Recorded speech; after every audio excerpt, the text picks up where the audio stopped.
So this is a bit of a commentary on the current notdNH world record for wall clock, real time, and turn count. So it came in at 1 hour 43 minutes for real time and wall clock, so it's some seconds difference between those two, and then just over 12,000 turns. So it's not a good turn count run at all, and it's really not a good real time run either, but it's definitely leagues better than any past real time runs in notdNH. And this was run during the start of notdNetHack, but before June began. So the hard-fought server, US servers on Eastern Time, notdNetHack begins based on like UTC. So there's a solid 4 hours before June, and it's in ETH Barbarian. So I'm playing this back on IPBT, compiled for ARM. I hope it works. It's been playing nicely. If you don't like the fan noises in the background, too bad. I'd be too hot without them. This is going to be jargony. There's going to be some things that I say that might not make any sense. But let's start the run and see what happens. So let me hit play. So we select our barb, check our inventory. We want the two-handed sword because the damage is better and we're going to be using it quite a while. We're in ETH so we can walk through walls, and we have astral vision that expands as we level up, and so we're running around the first level looking for good stuff. I think we might just be looking for the stairs. I can't remember how I play these. We see an item, hope it's an arty. Nope, not an arty, it's a dart trap. We don't have auto pickup on, it looks like, and we are going for that gold. Oh, we stepped on it, didn't get it, go back. See, this is a very fumbly bad run, so we abandon our pet. Grab another scroll, drop down. So we're trying to rush for level 4, I think. You know, we've just got to get the game going. And we see another item, we see a newt. The early levels can be really good to explore, and they're quite tempting because there can be really good stuff there. You know, big stores full of tools. I guess armor is not as valuable for an ETH because it can't wear armor. You know, an altar could be valuable, but probably not. We're going to get one, so we want to loot these. And we see the opera cloak, but we don't pick it up because we can't wear armor. Otherwise, that could have been a very interesting early game find if it was like a commer. That iron hook could have generated as helping hand, which would have been incredible, but it did not. Lockpick, that's nice. Throw that on Q. Potion, pick it up. So we open a portal to the archipelago for our adventure branch, I believe. Yes, okay, I was right. It's good I remembered that. Would have been funny to be wrong. So each one of these levels has a tool, so we check that tool. But we're seeking the mid-level where there is a tool store in the Levy Town. So we saw those Dragonhide boots, which would have been actually pretty good for AC and DR, but we can't wear armor. So we can smack these guys down pretty hard with our large two-handed sword, so we are effectively large. So the two-handed sword gets much better dice. I think it's 38 versus large, no, 36 versus large on a medium, and then since it is large, it's 38 versus large, which is very nice dice to have. And we can actually be carried into the mid-game with our starting weapon, which is fantastic. So, you know, we're looting these levels. So the S garter snakes, and I think even maybe the moccasins, anything that can hide under items, whenever it generates on a level as part of the level gen, it gets an item on top of it. And so that leads to extra loot being generated in the archipelago due to the preference to generate those guys. So we level up to 5 already, which is nice.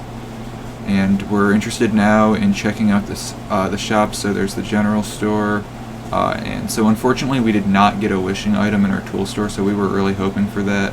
I know that the meta from Ricker for dNH runs, if you don't get a wish in Minetown, and this is the Minetown equivalent, throw the run out. So we do pick up some tools, and we do actually keep on with the run because, you know, this is not a good run. It just happened to turn out well. So we phase out. So this is something that ETH can do. So you, if you're not carrying the amulet and if you've not entered the end game, you can phase out. And it's basically a level where certain things don't happen, like prayer timeout doesn't tick down. A bunch of things don't tick down, but you can store items there, and monsters cannot be generated there. It's a very interesting facet. So we found an item to name Grimtooth. This is a good part of the run. So now we have slotless detection. This is something you hope happens early game. It's best to do it on a lighter base dagger, but in our case, inventory is not going to be a problem because we're in ETH, and we will take what we can get with the 10 Grim Tooth. And so we scope things out again, try to figure out where we want to go from here, use the altar to BUCID our stuff. We kind of, our HPs, we see Mjolnir, so we do not ever end up using that, do mark it down. It's a acceptable item in notdNetHack. The base dice are buffed heavily. Some attempt at price ID, which is very funny. I think 30 is a good number. I don't even know, man. I'm not good at scroll price ID, even though I should be. And we see a big scroll and don't touch it. Phase out, put our explodable, like burnable, flammable, coldable, acidable stuff down, and we head back up.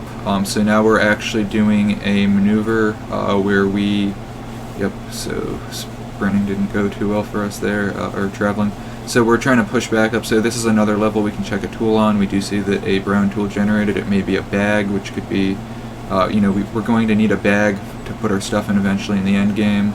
If you notice, this gameplay does not actually appear very fast, and it is a box, and so we are sad. We get some more XP, and our HP starts to recover. So fortunately we have poison resistance as a barbarian, and we have flying as an etherealoid, so we can fly over top of the water. We're also non-breathing and stone resistant and disintegration resistant. Our skills level up, so we take the skill bonus for two-handed sword, as we are going to be continuing to use our two-handed sword for quite a while, and the skill slots aren't necessary anywhere else. We can't find the stairs down, and it was hidden behind a tree. We go up, so we have entered Vlad's tower now. Well, this is the entrance to it, so we can actually do a pretty early Vlad's tower as an etherealoid, because we can skip a bunch of crucial fights and checks. So to get into the tower, we can just phase through. So we do not have to fight Cerberus here. We can kind of stunt around him and the Hellhounds and just go down. Now we have access to the Holy Water, the Amulet of Life-Saving Chest, the Water Walking Boots, but those aren't really useful for us because we have flight and we can't wear shoes or any other armor besides shields. So we grab an amulet, we grab the Invisibility Spellbook to pick a word up off of and to read and see if we can pick up a spell to potentially forget things off. So we know that the hiking is water walking, which is disappointing because hiking boots give plus 100 carry cap.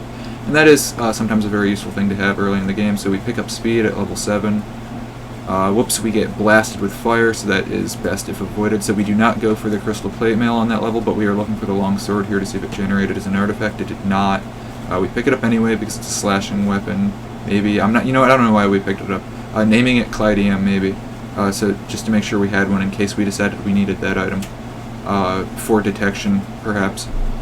When wielded. So we go back, so we want to ID the amulet. No, I guess, yes. Okay, I guess we realize that we want to BUCID the amulets we picked up so we can get a life-saving amulet on. We pick up a potion we missed on the way down, and we throw our stuff on the altar, test it. We see that one of them is uncursed, and it does not start choking us, so it's an AOLS. So we name the other one Strangulation. No, it's a very funny, I don't know, it seems strange to waste time picking up an amulet of life-saving here, but we did get the Holy Water, which may have saved us some time, and generally just picking up the extra XP from the enemies there, especially because we have the two-handed sword, so we do double damage because it's slashing against all the zombies.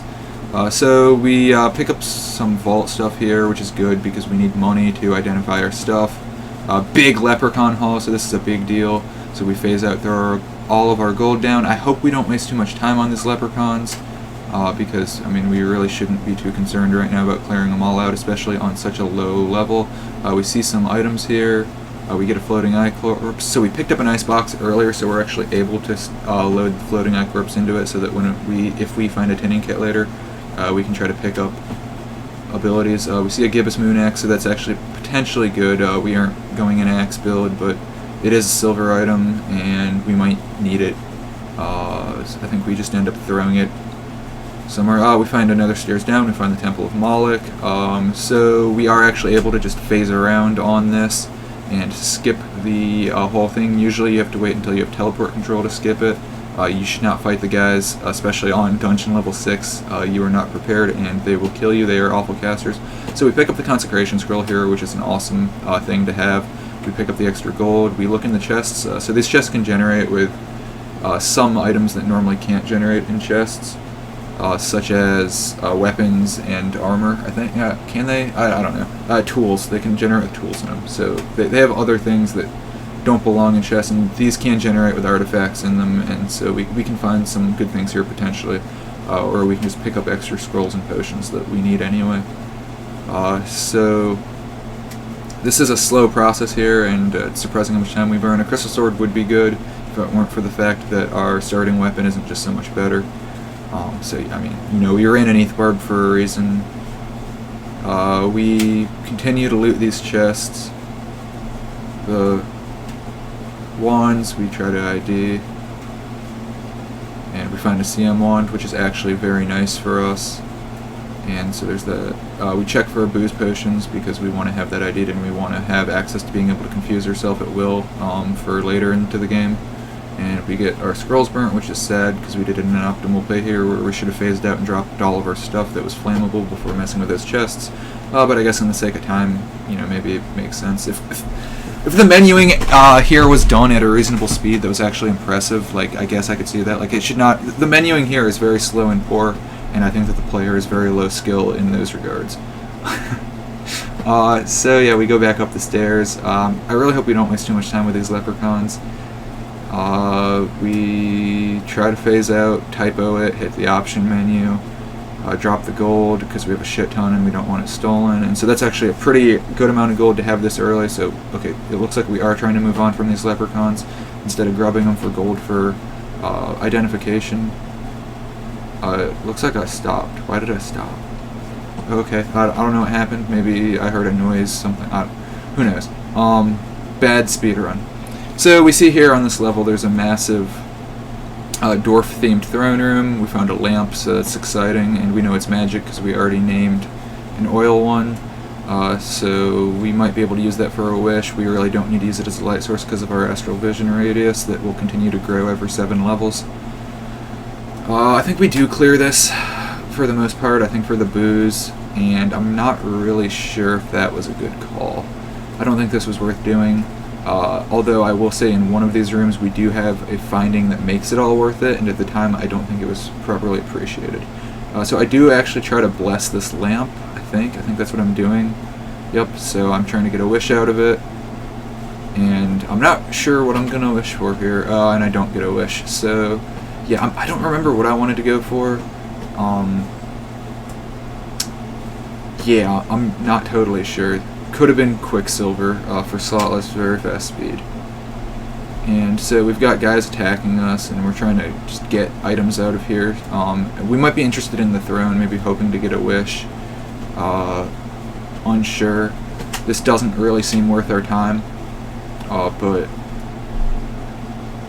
you know, we fight through it and slog through it anyways. We are kind of tanky in that our HP pool is nice and our native AC bonus is nice, but our DR is imaginary, so when we do get hit, it kind of hurts. So we drop off our stuff and kind of like take inventory of what's going on and why we're here. Drop back in, kill some more guys, pick up some more stuff. And so we start targeting the spellcasters because they're kind of annoying, and keep doing things that annoy us, like summon orbs that can explode and damage us and our inventory.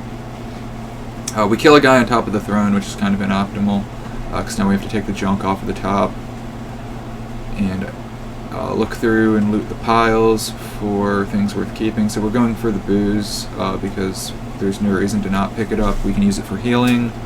We find a wand. It's probably magic missile, knowing what these guys like to generate with. Another wand. And so we test it. It is indeed magic missile. More booze. And so here we go. This made it all worth it. We find the 8-sided glowing dice. So that is an artifact. It must have generated on the floor or as a death drop. And it's generally pretty poor.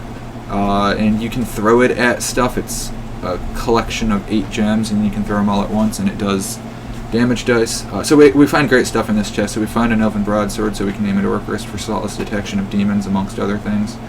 And then we find a stop moving wand, which is nice.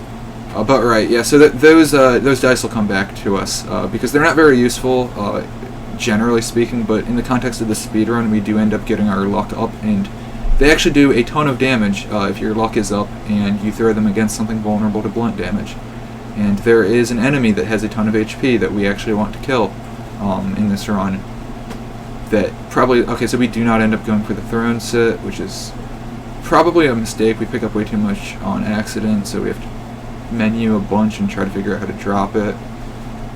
This is slow and poor. And it looks like we missed the potion that we were going for back there to begin with. I think we don't get it. So we pick up the camera because we might as well. More enemies, more things to kill, more XP to earn. So ETH does earn XP effectively at a half rate, because half the times when you kill things, instead of getting the XP, you absorb it and it heals you, and so it's just effectively not as if you didn't kill it as far as XP gain goes. We see a white unicorn and we're like, oh, I really want a horn. So we are interested in killing it because unicorn horn is very important. We level up to 9. So we map the rest of the level out. We see a vault, pick up more gold. So we are actually doing very well for gold, and I think that helped this run a lot as far as time goes. So we're trying to catch the unicorn, but it's really annoying, and it just keeps... we need to get the right roll on our fast speed. I'm not actually totally sure how it works, but it's not good, I'll say that. So we pick up more junk and chase down that unicorn some more, because a unicorn horn is going to make this run a lot faster and survivable. We don't have to do as much stupid stuff if we get bad status conditions that we can wait out. So we do end up getting the kill, and we get the horn, so that was not bad. I've spent way longer trying to chase down unicorns in this game with that speed. And so we see we're on the Oracle level, so that's exciting. There is something that we are actually interested in on this level. And so we say hi to the Oracle, grab the cockatrice corpse because we can, because we're stone res, and it looks like we were going to throw it into the icebox, but then we don't, so it looks like we're just holding on to it. So we enter the Mine's End collapsed mineshaft level, pick up the upgrade kit. I think, do we pick up the other one? I believe there should be 2. So we start going for the Luckstone and Flintstone. And so we see there's 2 items there. So we need to play with our auto pickup to pick up stones. And this is very slow, very poor menuing, where I'm trying to find where the option is and then trying to read the right one and get it enabled. And there we go. So now we turn on auto pickup, hit the thing, pick up a stone, get sent back to level 6, start running back down towards the stairs. But we do go for the kill on that. And so now we go to the right, because we know that the other item has to be there. We are picking up these junk gems as we go through, because our auto pickup's still on, and so that's unfortunate. And so we hit that, and neither one of them generated in a 2-stack, so we don't know which is which. We got conveniently teleported back to the Oracle level, actually saving us time. We see another throne room that's like an Orc-Ogre themed one, that, or mostly Ogre themed, that we're able to detect with our Orc Wrist. We drop the spellbook because we realize we're really not interested in spells. Don't feel like dealing with it or the menuing. We see a river on the level. We see more elves, and we don't see anything we want from the first one. We do see a bronze elven dagger, and I think we might end up using that as sting. The Zapta wand to sleep at us, which means that our steel wand we picked up earlier is death. So that's pretty exciting. You know, we're really starting to come together with some nice early items that could lead to a pretty good run. Not that I know, because I haven't really ever tried to do this before. We hop into here, Locoban. We want to have reflection when we blow the thing so that we can get the bag of holding, but we pick up the wand and ring, get the scroll of earth, get a fire wand, which will let us burn wards. We name our earth scrolls, we phase out, and drop our burnables. So I sort them in 2 piles, BUCID'd on the right and un-BUCID'd on the left, so that when an altar comes by it's easier to deal with. And so we start stashing things, start stashing some wands, because our inventory list is getting awfully long, drop some tools that are heavier and that we don't really need on us. And Looks like we put our money down as well, and we phase back in. And so we get out of here. We find this, so that guy's really mean and he could probably kill us. This was a, yeah, look at the dice on him, so we get out of there. We do want his stuff. Some artifacts could have generated in there, Quicksilver could have generated. We try to name it Wet Boy Zoo and type fast, but you know, it's funny how slow this is watching in playback, because I was trying to play fast, man, I swear. And so we clear out this zoo with our starting weapon, which, you know, we're doing tremendous amount of damage against these guys compared to what could be possible. We see that scrolling in 30, another ring, so we actually have picked up a ton of rings, and this will help our run a lot. We got pretty lucky with this, and this is another thing that is, in retrospect, I didn't realize at the time how much luck I was having there. So we phase out and drop our gold so that we can sit on the throne, but we also drop our scrolls. So we might save here. I do tend to save before sitting on thrones. I did not. Okay. So yeah, we sit on the throne, it goes away, we get nothing, gremlins blow up. Did we decide to roll the dice? No. So we bait him and just get out of there and decide that we know better. So the thought there was to try to go in and pick up the chests and phase out, but I realized that I would have had to configure auto pickup more. So we just start blasting down levels now. We do jump back. We do see another Wet Boy Zoo. This one, much weaker boss, so we just decide to take it on, and it doesn't stand a chance. So we pick up yet another ring. We pick up, you know, we break into these chests and try to see what we can find. We find a bunch of good stuff. We find another upgrade kit. We find a couple bags. So we'll want to be testing those and trying to work out what they are, see if we found a bag of holding or not. Another spell book, and we just give up on it because it's just a waste of time to interact with, unfortunately. You know, we could have learned some words off of it, but we want to phase out for that. And it's just too many things to handle, and didn't seem necessary. So we do find a holding bag based on the weight changes, and so we get very excited and name that holding, and we just start dumping stuff into it to sort of save time menuing out. Usually I will drop all my stuff off and move stuff into the holding bag later into the game for ETH, towards the Ascaron, but I didn't want that to be such a bump in time suck for transition, and so I just start throwing things in the bag because our carry cap is holding on fine for now. And, you know, we kill guys, we do miss some gold. I wish that the auto pickup rolls had been better. David Treasure Zoo, we don't care, we don't want to get involved with that. We do find another wand and try to work out what it is. We find a digging wand, so that's actually excellent. Technically an escape item, and, you know, we see a telescroll down there. Let's see if we, oh yeah, so we go for the Tengu corpse and throw it in our box because we want to be able to tin those and drink the blood to try to get teleport control and teleportitis. So we pick up the telescroll and an extra scroll, another Tengu and another corpse, so we box that as well. And we, you know, this is a waste of time, I think. I don't know, I don't know if an ideal run would do it, but I think it was smart and helpful to have that. And we probably should have taken more advantage of that Cockatrice corpse and boxed it and used it at some optimal time, but at the same time stoning's only but so valuable in this.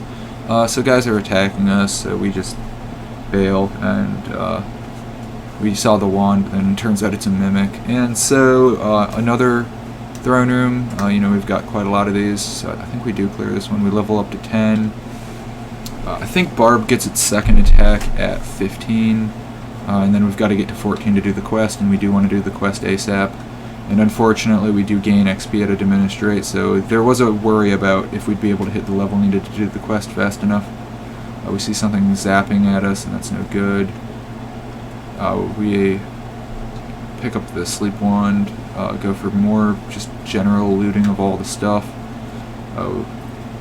We try to kick stuff off the throne, it's too heavy, we have to manually move it off. This is a time suck, this sucks, I hate this. And we do this slowly and poorly. I don't know an optimal way to do this really, and I'm bad at menuing.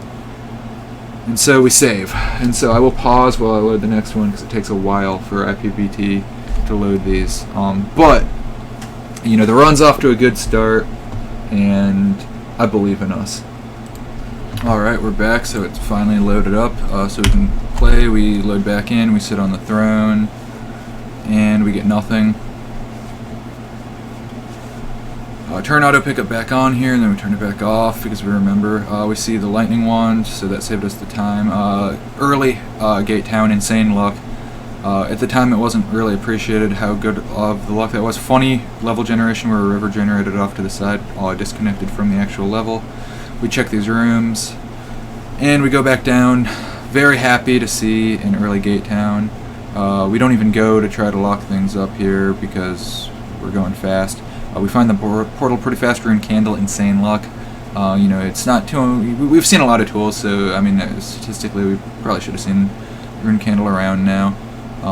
But still very good to actually have one. Stethoscope, that's exciting. I think we go back for it. Yep.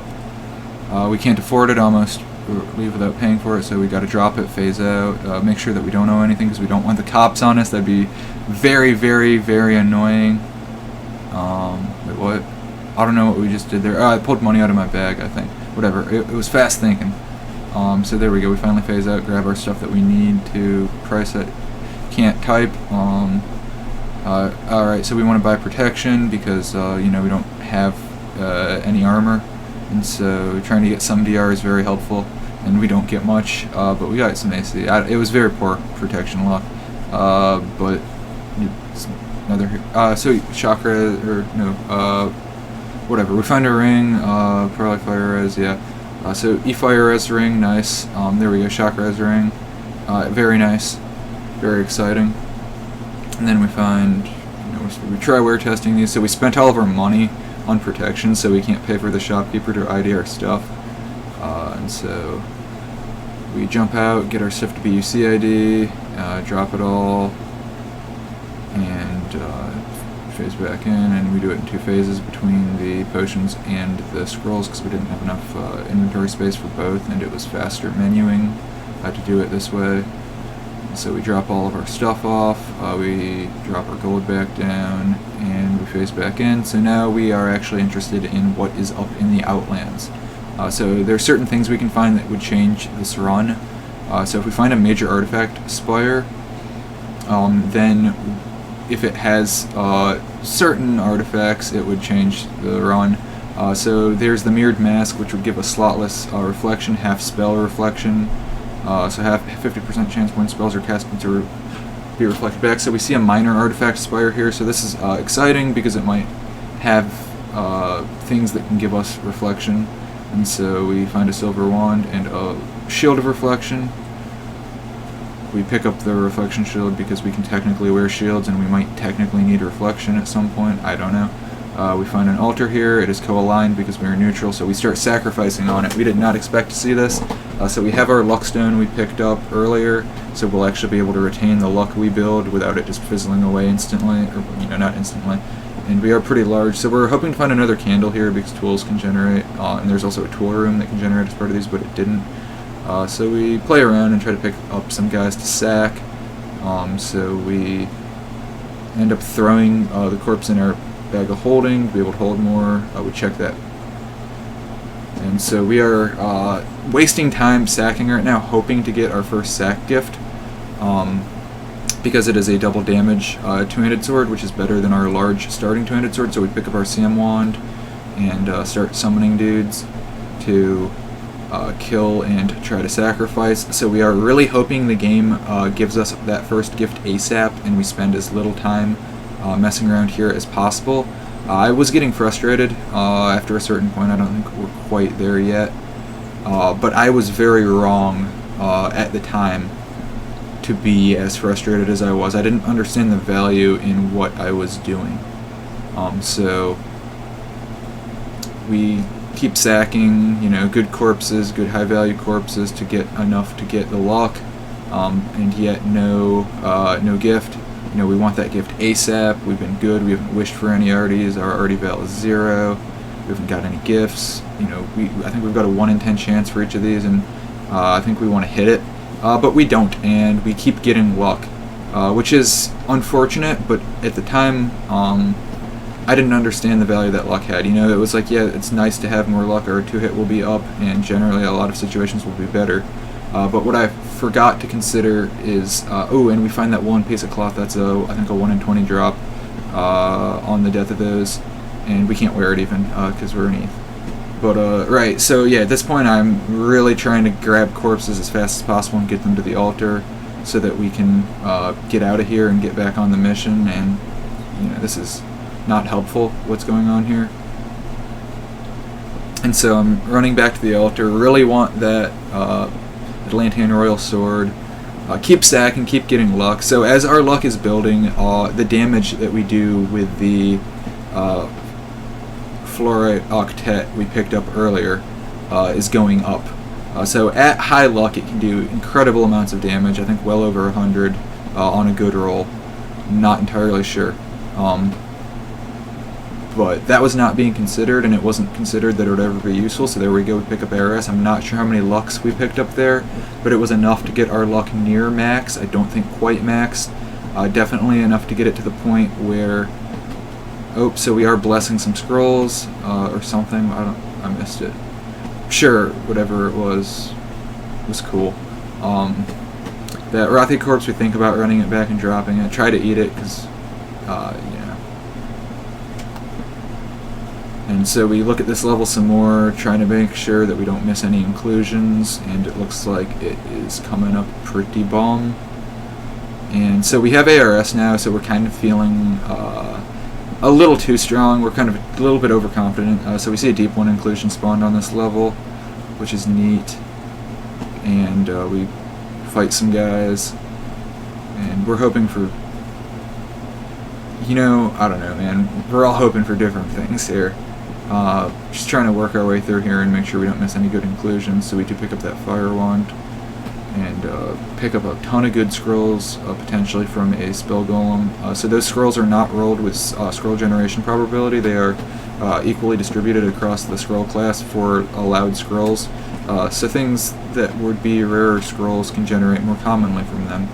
And yeah, so that's a cool thing. And so we're playing around with our items. I don't remember what I was doing here. And it looks like we're trying to travel back, but it doesn't want to phase us through the walls or through the trees. And so trying to travel back to here, it was willing to phase us that time. It looks like we might be bailing out and getting out of here. And that is what we're doing. I think we've decided it's time for us to push onward and push deeper. So we go back and we do BUCID a bunch of our stuff.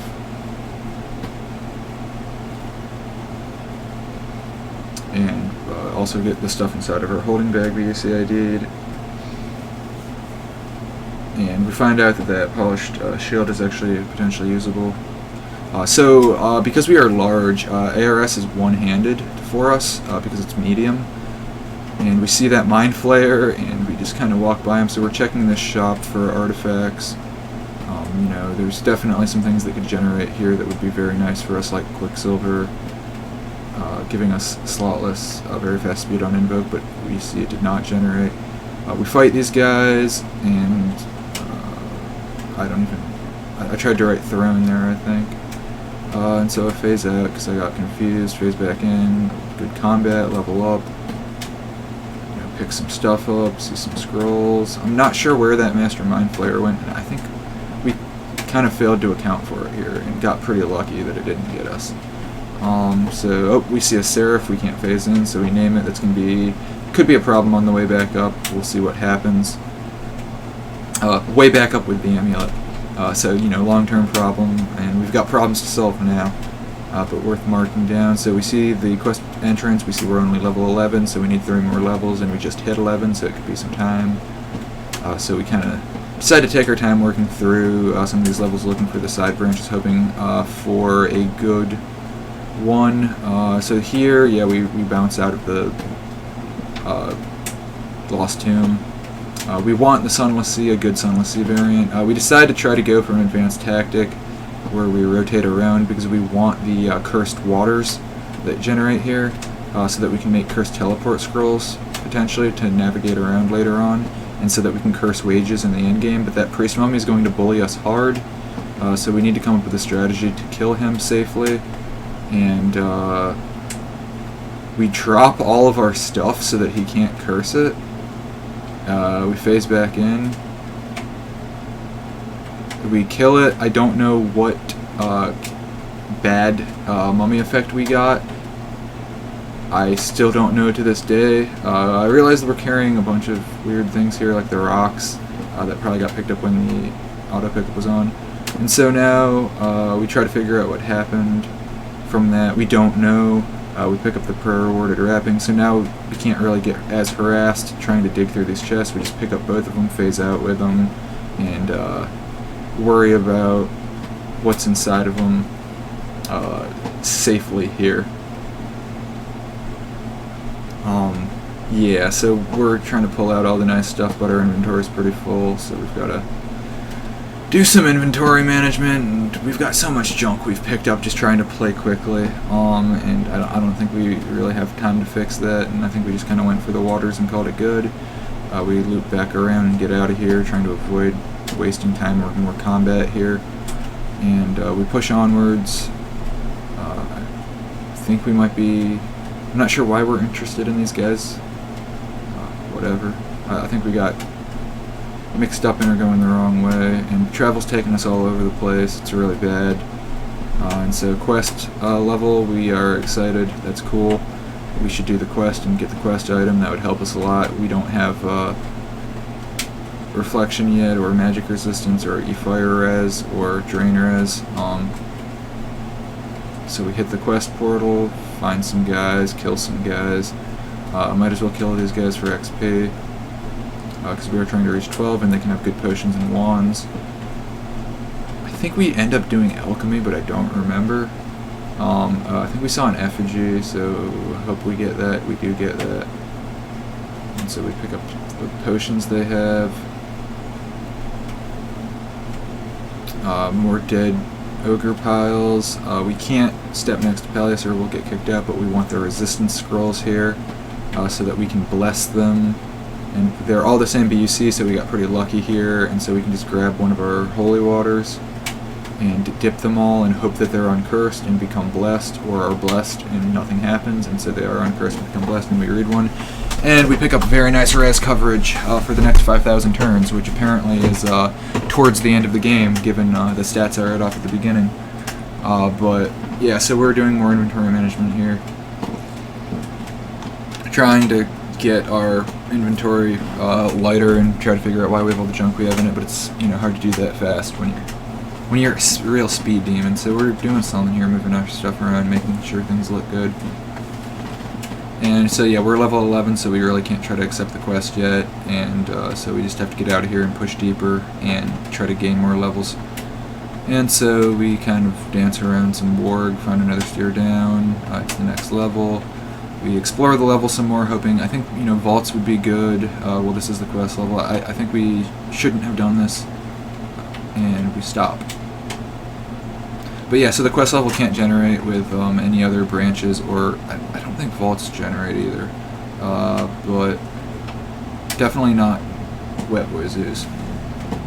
And so we're still just paused here. I think I had to deal with something, I don't remember. Yeah, and so we're back at it and heading down. Killing guys, taking money. We need money to get our stuff ID'd and potentially buy more protection, but whatever. Run around some more, hoping to find a vault in these walls with a bunch of money in it. We find the downstairs. We just keep going down, rogue level. Potentially could have a branch entrance on it. And Chaos 3 level, so we are afraid of that level and do not want to walk around because there are level teleporters that could screw us, and a mind flayer. I don't know why we're doing this. This was a risky walk. We decided it's worth it to go into the Chaos branch and start trying to kick some ass and take some names. So we kill the first Garland. We check the chest for a good Stormbringer. Not that we could even use it as we're neutral. We don't get a good Stormbringer, but it's tempting. Yeah, so we hop here. Will we fight the Doom Knights and try to take their stuff? It looks like we will. It looks like they drank a gain level potion though, so we can't have that to try to get to the level sooner. It looks like we got level drained, and all the way down to level 9. Fortunately, XP gain for levels you've already been at occurs at like a crazy 7x rate or something. I don't remember the exact number, it might be 10x. And so we will build those levels back pretty quickly, just killing guys around here with that increased XP rate, especially with some of these high difficulty golems and trolls and such. And so we can pick up more healing potions, pick up more wands, more potions. We get drained some more. Somehow we made it all the way back up to 11, which really goes to show how fast you work back from those drains. We're fighting these guys. Both of them are kind of casting at us, so this is kind of unideal. And we're fighting the other Doom Knight. I think we do end up picking up a good number of healing type potions here. More wands, more consumables, more telescrolls, which would be important. More money, more everything. So, and we need to build XP anyway, so this is not the worst use of our time. These guys have good loot and give decent amounts of XP despite them sort of draining and bullying us. So we bounce around here, try to figure out what we want to do. We enter the catacombs and decided that we don't want to go that way. So we enter the catacombs from the other side, land next to a mind flayer. We decided to YOLO fight it, which, I mean, that wasn't smart. Bad call, but we want to kill that eye so we can get slotless spell res. Not spell res, half spell. It does not give for reaction anymore, so we get drained to 10 again. We see a white dragon though, we pick up the death eye. We opt to not fight the dragon, I think, because he was kind of like gonna hurt us with his tail. I don't know, they're mean and they hit hard, and we were kind of scared because we kept getting drained and weren't sure what was going on. So we push down into the quest, and we need 2 keys so there's to get into hell, so we can phase past the first door. So we need to find the neutral key, or the chaotic key that's on the floor here. Somebody reads a scroll, it's RC. So we're fighting these vampires, hoping to not get drained any further. Nightmare is asleep or something, so we go try to get the kill because of, I guess the XP. And so we're actually kind of interested in running that to ground. We get to level 11, the horn drops. We run in this direction and Lich jumps us hard. We start throwing the Florid Octet at him, and see that it did a ton of damage there to him because our luck is so high and because he is blunt vulnerable, and I believe it does blunt damage. We want to retrieve it back, but our XP is kind of low, so we kill some, or HP is kind of low, so we kill some guys to build back HP. We see it's built back. We hop in and recover that. We turn our auto pickup back on, which is actually helpful in this case because the gem is on it. So we throw the thing at the guy again. We assume it probably likely did another ton of damage. We kind of dance around, kill these guys for hoping for more HP, and boom, we get more HP, heal it back up, another boost potion. We are able to retrieve the gem, and we're trying to work out the next good angle to throw at him from where he doesn't get to hurt us for as long. We see he's down to 128. We hit him with that. We did over 128 damage with that because it does double because you're as vulnerable to blunt. Kill another couple Tengus. Pick up the corpses, throw them in the chest. So the Lich was definitely the hardest fight for us, given that our weapon is a slashing weapon and that he resists it, and we would do very little damage to him.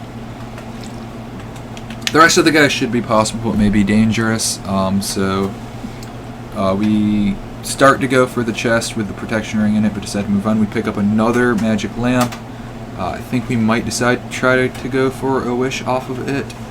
We phase out, but remember that all of our potions and stuff got migrated into our bag, and try to pull the red item out to bless it. We see it's already blessed when we try to dip it into a blessed water, which is good because our count was low. And so we start rubbing it, presumably here. Maybe I was trying to find the item. Again, it's hard to play fast. I don't know why we still have the starting axe in our inventory. So we do get a wish, and we know what we want. And we want... I guess maybe we don't know what we want. I don't know what we wanted. I'm hoping we went for... Oh, we went for... Really? No? No? We went for Quicksilver. Alright, yeah, so this was the right call, I think. So the helping hand was more forward-looking, but we really need... would benefit more from having that extrinsic speed right now, especially given the fights we're about to try to get into. So Carry does a ton of damage. He has a bunch of Marlith arm attacks and gigantic scimitars that do an ass load of damage. So we try to do the same thing where we engage him and kill guys to gain ETH absorb HP back, and so we're not having the greatest luck with that here, and our HP is actually trending downwards. That's a consequence of our 1 DR, and we really can't shrug off attacks. Either they miss us or we get hit. So we start pulling items out. Bunch of blessed booze, might go for that. We do go for it. We start drinking it, and so booze in notdNetHack heals X level. I don't know why we went back into this fight with 66 HP. We better not have. So he casts some spells, but we resist them. We have an unknown. So we throw the thing at him. I think he picks it up. So this is when we realize that we're kind of stuck in this fight after he picks it up, because we probably want it back. And so we've kind of got to kill him now. So we see that he has taken some good damage. We did break his weapons, so he fleed. And we've got to work out what we want to do. So we keep putting pressure on him. He hits us again. We see we actually got him down pretty low, so we drop down to the next level because we know there will be good guys here to kill for HP. The water trolls will probably give a ton, and we'll probably be able to kill him in a couple hits with our weapon. Kill the winter wolf. We're not having great luck getting HP. We do. We level up to 12. And we are able to make back a decent amount of our HP here, so I think we do keep clearing. And this level can have some good drops on it, so we jump back and decide it is time to fight him. We shatter another one of his weapons. He grabs us, but we can phase out and phase back in to break his grab, which is a really good move on our part, because I think he gets extra 2-hit against us and maybe even an extra grab damage against us when grabbed. So we jump back to the water trolls that have revived and kill them for more HP. We've got him close to where we want him, and we should probably be able to get him. We shatter another one of his weapons. He reads a teleport scroll. Fortunately, it is not cursed, and instead it just sends him across the level. And we are able to kill him and get our 8-sided dice back, our fluorite octet. And so that's good news for us. 2 chaos bosses down, 2 more to go. The last 2 should be a joke. We have shock res here and are able to break any grapple. So we do put down our bag of holding here because we are afraid of getting pulled into the water. We can breathe underwater, but we don't want our inventory getting wet. And so we are getting blasted with those shock attacks by the Kraken Fiend of Water, but we have a shock res ring on. We have taken a bunch of damage and get scared, so we phase out and phase back in and step away to try. So we had to phase out and phase back in to break the grapple grab on us by the Kraken, and so we start killing the water trolls again for HP. We see another scroll. We're concerned here because we want to retain the scroll and the potion that we picked up and not have them get soaked in the water when we go back to fight. It looks like I guess we didn't care about the potion enough. And so we see Kraken Fiend of Water. We keep hitting. We see we've done a good chunk of damage, about 2/3 of the way down the HP bar. And so we phase out, phase back in. Did we get the kill? If we did, I missed it. That's how fast we're playing. So we check the level, I think, for more goodies and try to build back a little bit of HP before going down to the next level where things might get a bit shiftier. Iron Wand and Teleportation Scroll, just more good things to have. We get our HP back up to max, killing guys. We skip the Iron Golem because we know we're going to be whacking him for a while because he resists slashing. But we go towards Tiamat. So his signature spell is to make us deathly sick, but we have that Unicorn Horn we picked up earlier. He has the biggest HP pool of the 4 fiends, and we just kind of whittle him down. We do get kind of beat up, and we see that War Machine flew in, and that is bad news for us. And we throw the Octet at War Machine, because War Machine I think is also vulnerable to Blunt. Regardless, it did enough damage to take out the rest of his HP pool, and now we are free to run our own and try to kill other guys for HP, but it is not looking great for us. And so we start Octet slinging at the Blunt vulnerable golems, And these air elementals start to scare me. We sling the octet at another one to avoid taking the damage. And we get the ETH HP heal and are back up to full and can go finish the fight with Tiamat if we can find where he went. And we see he's over here. He's casting more spells at us. We've got him down to 300 some HP. We do have to retreat again because it gets us back into the red, and we're really not trying to die here. We sling the octet at another golem, get back to full, and we see he's at 85, so we kill him. So we are not going to try to fight Chaos here because he would ruin our day, but we can take the portal back to get back faster, and now we can pick up all of the crystals. So holding these crystals will give us a life-saving slot. So if all 4 are held, you will life save off of them and they will crack. We also get some skill bonuses for carrying them, and then they also give obviously the extrinsic benefits. And we get the half fizz from the earth one, which is really nice. And then we also get the tentacle effects, where they act as living tentacles and sometimes will passively attack enemies adjacent to us with different tentacle attacks depending on the type. And so we get out of the Chaos branch. Chaos quest is as completed as it's ever going to be for us. We picked up 1 key. We find the law level. See the magic whistle, don't interact with it. We find the portal down. We decide against immediately rolling around there and work out what we want to do and figure out what's up. I think we are concerned about shrinking our crystals so they're less heavy, but then our carry cap seems fine right now, so why bother? We explore the level some more. And so we're still really trying to build our XP level up so that we can do the quest, and that is really our next big step in progressing. But you know, we've got to get some mid-game content out of the way where possible. So we skip past the law level, keep pushing down, find another vault with some serious amount of money in it. So this money will later be used when we go back to Gate Town to allow for us to ID a ton of our stuff. Another stair down, another scroll. We're just pushing down, looking for loot. We might be... Yeah, so there we go, Sunless Sea. It's unfortunately the one where stuff is buried. So we can't find the chest very easily or very quickly without a Blessed Magic Mapping scroll and a lot of looking around the level for the X's. So we hit a trap.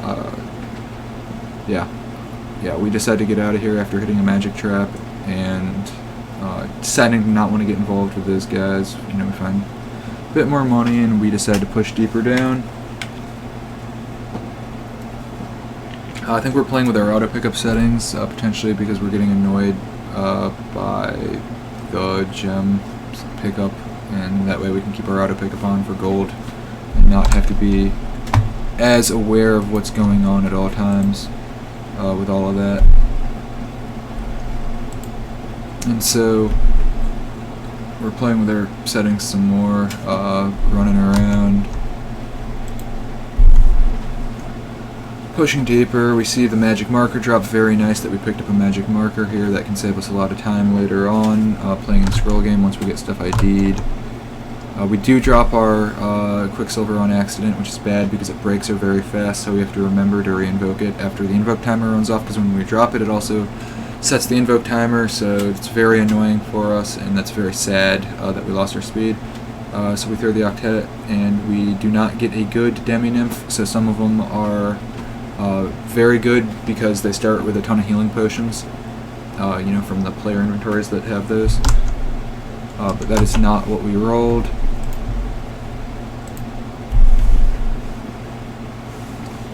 We are pushing deeper, picking up more money, so we have a ton of money at this point on us. We should probably get it back, but we haven't. We find another lightning wand, which can be useful. We see that there's another vault on this level. So, you know, our economy is looking very nice. And these later depth vaults definitely generate with much more money in them than lower depth. We see we've made it up to X level 13 now from killing guys. Pick up even more money. Check those items, make sure they're not useful artifacts. Inventory fills up, we get kind of frustrated here and try to dump things into the bag, and we really question a lot of the things that we're carrying tool-wise and what can go in the bag and what can't.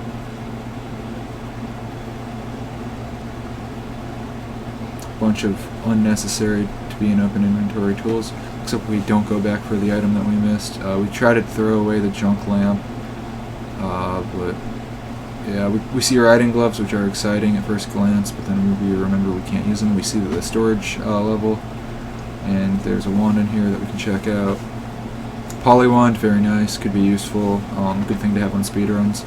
Never know when you'll need it. We can't polymorph ourselves as an etherealoid. I'm not sure why we did that to the cockatrice. Our stoner is. And also we have stoners from the Death Eye, additionally, extrinsically, not that that does anything. So we keep pushing down. We find a lava room, Treasure Island lava room. Big cockatrice room, so we decided to roll in this, and I think it's to collect the corpses to throw in our ice box. Alright. Right, so we keep killing these guys and dropping more corpses. We aren't dropping them off optimally, but we decided to pick up a good few in case we want them later to throw in our ice box.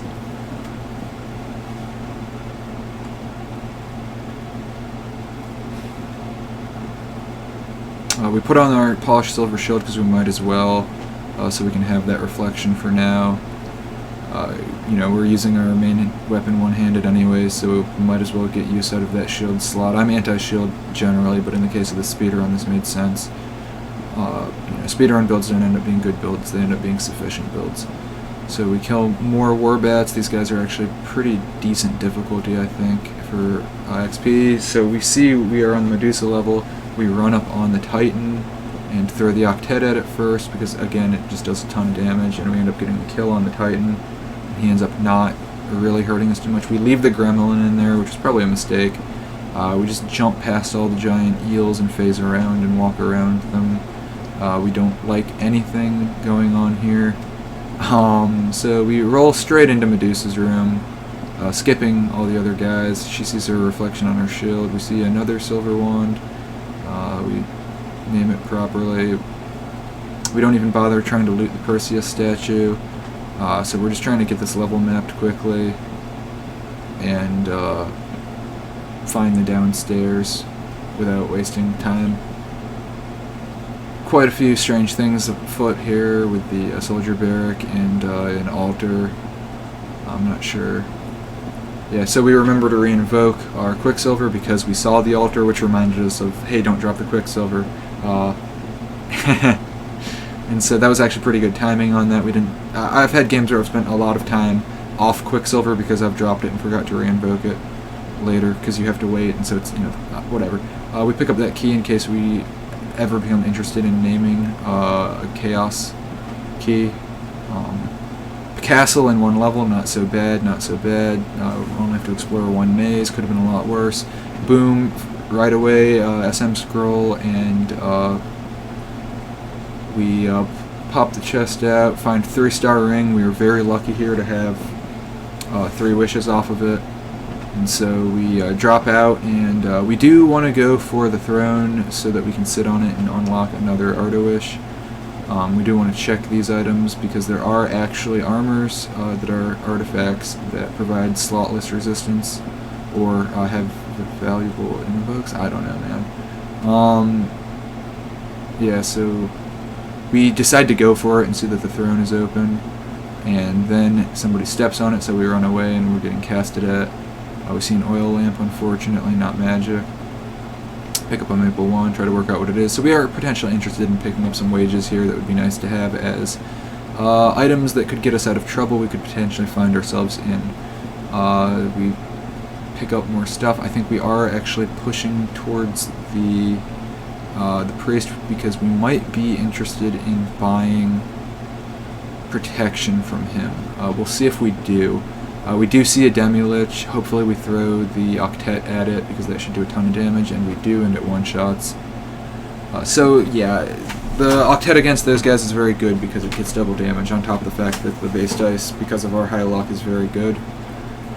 So we decide to BCID a bunch of stuff, and we pull our money out, and it looks like we will be going for protection here. We gotta calculate the math real quick to work out the exact number of money to give him. 13 times 4 is a bit weird. So we start trying to give him enough money that we get optimal protection, but still have enough to ID all our stuff, so we save a bunch of money for IDing our stuff because we really haven't done any good job of it. We use our first key to get in.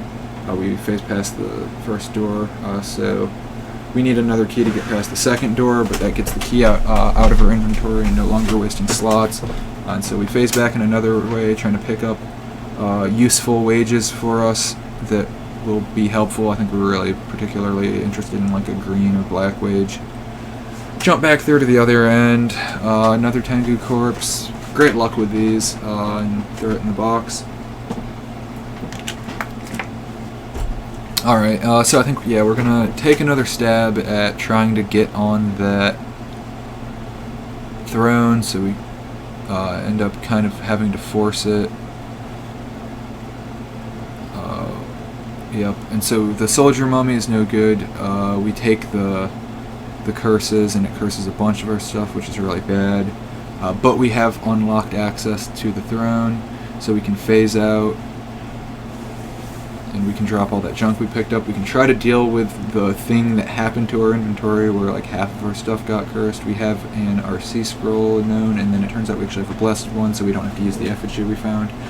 We pull out some extra unknown cursed scrolls that we might want to have uncursed if we're going to be reading RC anyway, and then we grab some potions that we might want uncursed. And it looks like we really can't hold too many of them, and we say, alright, this is taking too much damn time.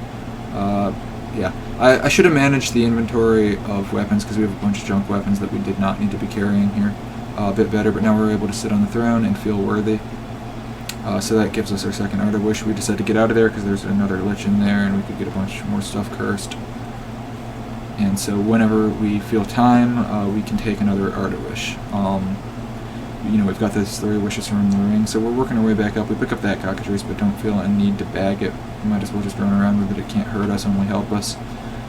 So we try to work our way back out of here. We don't waste time on those stone golems, but they could have been interesting to try to pick up some XP on. I think we're heading back towards Gate Town. That'd be my best guess.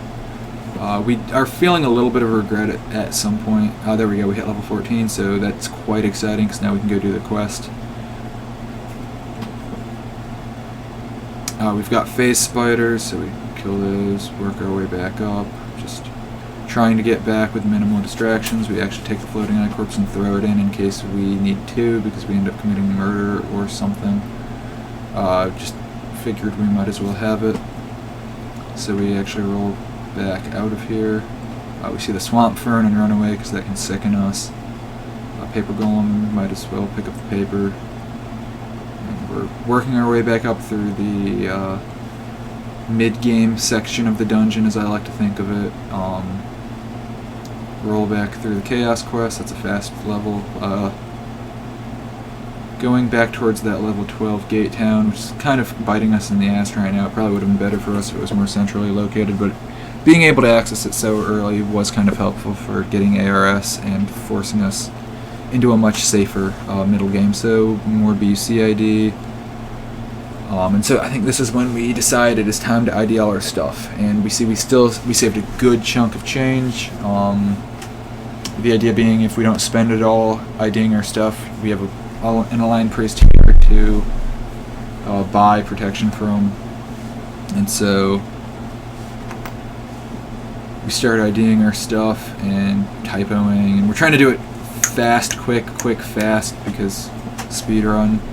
And if you watched this gameplay, I don't think it's abundantly clear that it's a speedrun at certain sections because of how poorly and slowly I'm playing. As far as like input and movement goes, like it's just like, dude, But as far as like route goes, and if you know dNetHack or DNH routes, this is pretty fast, especially given the turn count.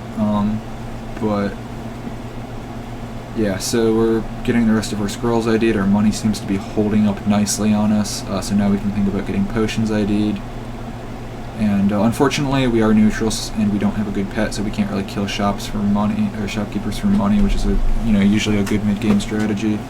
If you want to have enough money to ID all your stuff and also buy a good amount of protection, and you can also like ID your potions with the potion shopkeeper guy and kill him and take it back when you're done. But in our case, we really can't do any of that, and so we're reliant on all the money we collected diving deep into the dungeon and looting vaults. So it is holding up for us, fortunately. We seem to have actually left ourselves with we bought the right number of protections. So we pull our money back out, and we actually decide to get more stuff ID'd, so we have our Luckstone we want ID'd to confirm which one that is, so we can drop the other one for more inventory slots. We pull out our rings now, as well as maybe hopefully our magic marker. I'm not sure. We get some of our rings ID'd. We have a good number of rings for what's happened, and we find a teleport ring and a teleport control ring. So this teleport control ring, I did not realize at the time how fortunate of a finding that was. So we actually take off our Chakras ring because we have Chakras from an orb, a crystal from Chaos quest. And we are quite excited to have that teleportation control ring, because that means we'll be able to move around the dungeon much faster now. We see, we do some management of our stuff. I think we're potentially looking at diluting potions here to try to make more holy water and more unholy water. Again, the menuing here sucks and is slow. We take a chunk of the booze, but not all of the booze for dilution, because we do want to save some. So we pull it out and start dipping it in here. So it looks like we took 10 of the booze, leaving us 12, which is a good, safe number to be left with. That's more than enough for the confusion that we'll need in the plains to find portals, and then extras for some pinch healing and potential other confusion necessities, like food-proofing items. Yeah, I don't know. So we continue to dilute our potions. Again, our menuing here could have been spot on, hammering things rapidly, just flying by looking like a real speed run, but I'm not fast. So we've got 26 potions of water, so that's a great number to have. It stacked some internally, so we have I think 28. So we save here, so we're going to probably bless or curse those. I'm kind of tuckered out with the constant talking and going through of this. So there is a third part that's I think about as long as this part, and so I will stop this recording and start a new one that, and in the end, append these files. But yeah, so run's on track, run's looking good. We've cleared chaos. We've got our stuff ID'd, we've got a bunch of good stuff, and at this point it's a matter of execution. Alright, well I thought I was going to take a break, but I hardly took any break, but this is the third TTY rack. Hopefully it works, and yeah. I was surprised how small the first MKV file is at like an hour and under 200 megs, and at 1080p, so the compression must be working because it's a lot of black screen, but let's see what happens here. So we hop back in, and looks like we are going for something, man. IDing that last scroll that we missed, and so I guess it's not time effective. We're running around here hitting buttons trying to get things done. So we ID our weapon, and find out that the whole time we've been running around with a quite nice +5 arrow. So that's another stroke of luck we had. So did only get enchanted to +6 off of that blessed scroll, but oh well. And so we read another unknown word scroll. We stare into our bag, trying to figure out what we need to do. So we curse a chunk of those water potions, and then bless a larger chunk. and I think this carries us through the rest of the game, actually. We look at our potions that can be used for alchemy for full healing, probably. I hope that... Oh, no, we curse or tell a scroll, okay. Well, that's what I'm looking at right now. I think we end up doing alchemy. Notably, we've not ID'd our wands yet, which is kind of annoying. I think we are seeking... Yeah, there we go. Look at that.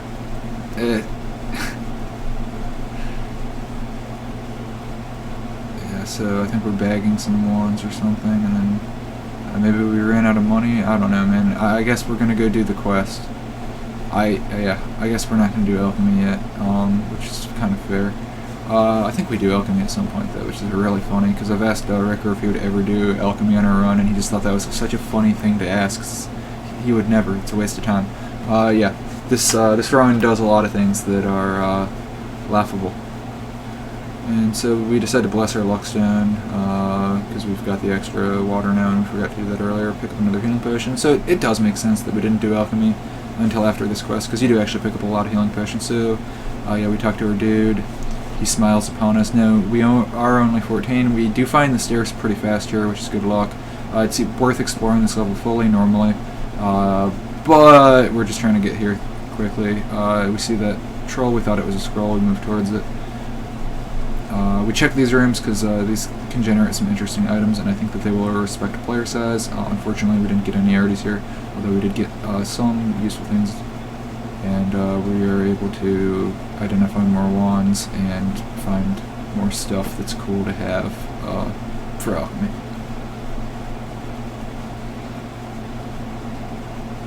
So we're doing stuff.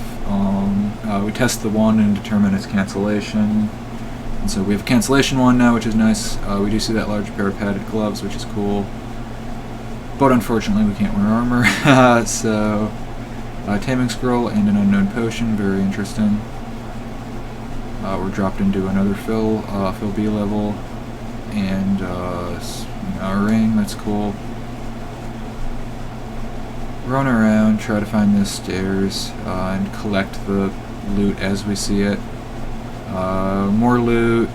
We regret picking that spellbook up instantly, and are like, oh, why would I bother? So we go for Tathamon here. We throw the Fluoride Octet at him and one-shot him. We've done a lot of that in this run, and it's quite funny. And I think that we will continue to take advantage of the Fluoride Octet. It's by this point that we've realized how much of a blessing it actually was. And initially when it was picked up, it was a very much geez man type item. Might as well have it. But yeah. So that was an unplanned part of this run that came together. Like I said, there was no real route scoped because I didn't know when I would have enough XP to be able to do the quest, and I didn't know what order branches would be run into. I didn't even have a plan for which chaos keys I was going to, or not chaos, alignment quest keys I was going to use to open the doors. But yeah. So we push back through here. We've got the QA now and the bell. We just want to take it back to Tathamon, or not Tathamon, what's his name? That guy, Peleus, whatever. Show it to him so he can ID it and sign off our quest so that we can crown. So we can crown in theory now if our luck is high enough, although I don't think we're going to do that because we're neutral. And crowning for Vorpal Blade would not be particularly productive, given that ARS is much better than Vorpal Blade. So there we go. We take advantage of the Curstella we made and the teleport control ring to teleport back to level 4. So we are going to pick up Vlad's Candelabrum. We kind of regretted not risking this earlier and trying to go for it sooner, but we may have splatted there. So this is our way back to go for that Candelabrum because we're going to need it, and we might as well pick it up while we are in the right side of the valley. And so Vlad comes out and jumps outside, and we can take that Candelabrum and then ignore everyone else and save a ton of time. So that's, yeah, we took that win. We could have gone in and tried to get access to the throne and seen if we could have gotten a wish or a genocide out of it. And then we realized we forgot something. And we forgot to get candles every time. So we picked the candles up there, found a nice 7-stack right away, and we only lost a little time on this. If we'd put this off till later, we probably would have had to burn a wish on it or consider backtracking even further. But yep, like I said, not a speedrunner. This is not a speedrun. It just happens to be the fastest run right now. Speedrun would have been organized, and it would have been played quickly, and it would have been good. This was falling ass backwards into a fast time relative to what had been done. So I don't know. Yeah, I don't know why we didn't pick this whistle up earlier, but we noticed it this time and get it. So now we're rolling into the law branch. So I think we're trying to pick up that alignment key from Axis. We see we're dropping more Tengus, and we don't even care at this point because we've got so many. And it looks like we ignored potions there. Did we not do alchemy? I don't remember. But I hope we do alchemy. 128 HP is really rough. We must have done alchemy. And so we're pushing towards Axis, and so we are hoping to kill him. We do not have free action right now, but we can blind ourselves. Yeah, so we blind ourselves and just start moving towards him. We do have a block of all of his bad things, so we blind ourselves, kill him, take his key, and we are gold, so we can get the hell out of here and go to hell. Yeah, we've got the 2 keys we need, so we've already opened one of the doors, and we just need to get back to the main dungeon, and we can be on our way. Now the question is, will we be on our way, or will we decide to stop by Gate Town and try to do some alchemy and manage our stuff we've picked up? How speedrunny am I feeling? Well, we'll see. We have 7 Cursed Hell Scrolls, so that's actually just enough. Looks like we're trying to figure out what we want to do here. You know, that's not something you're supposed to do in a speedrun. You're supposed to know what you wanted to do, you know, except in cases where RNG is kind of mean. But 12 is a very memorable number to have Gate Town on because that's the first level it can be. So we pull out our Consec Scroll, so it looks like we are going to stick with our Atlantean Royal Sword, and we consecrate it so that it gets, I think, 2d8 versus Holy Hating. And we drop down into Hell. So it looks like we are not doing alchemy yet, and we are going straight to Hell, which is probably fine. We do decide to pick up that red coin and that conf potion because we've just seen value in being confused, and that we forget we can phase around here and try to walk through normally and get harassed, but then just bail. And so now we get everything in line, walk around that first door, find our law key, open the second door, and we are in Hell in under 10k turns, which is not particularly fantastic, but the real-time speed to Hell here was also not particularly fantastic, but we are set up very nicely. So we want to work our way through the endless staircase. We really are not interested in Hell vaults. Probably. Best case, Angel Vault. We really can't wear any of the good armor from it. So, yeah, it's just a waste of our time and unnecessary risk. So we keep pushing down, hoping to not get too owned. We find another magic marker, which is very nice for us because magic markers are good. We find the stairs, keep pushing down. We kind of let the Tengus bother us until we get tired, find an altar, BCID our stuff, and get to bag some items. Things are starting to look more normal as far as this run goes. We're totally prepared for Hell, in my opinion, as an ETH. Given our weapon, our weapon isn't great, but as an ETH we are kind of less limited by traditional rules. So we did pick up the madness that makes us see things wrong if our sanity isn't high enough, so we might end up drinking some of that booze to kind of try to cope with our sanity. We fight this Yachul and make sure that it was its amulet that got burnt and not ours. It looks like we do decide to drink some booze to try to deal with our sanity and get it back under control, so we stop generating monsters showing up wrong. We see a Mind Flare and we are able to hit it, so we are not even level 14 yet, so we still only have 1 attack routine. So we just hit 15, so we just unlocked our second attack routine, and yeah, it looks like we just ended up drinking that potion. Maybe we didn't. So we find Rodney, mark the level. We can magic map this level, but it's actually probably faster for us to just ETH X-ray around and phase than try to write magic mapping scrolls for it. So easy fast stairs on this, and so we're hoping to find another easy fast stairs here. We do have a Belnorn come out, and we hit it, and remember, we do end up getting the kill on it. We probably should have thrown our thing at it, the Fluoride Octet, so we do see the Hellbolt there and ignore it. Salamander's playing tricks on us, and we just don't care and move on. We really want to find those downstairs, and this level could have been done better, I think. We do find another unknown ring. I don't know why we went back for the kill on that air elemental. Should have just let him walk. I think it's because they usually end up catching up with you. So we got unlucky here, and have to cross back over. And we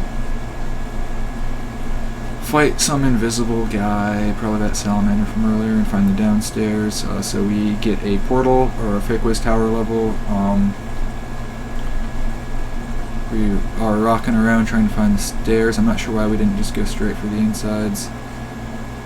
That's weird. Right? That was the fourth one in a row, so that wasn't a...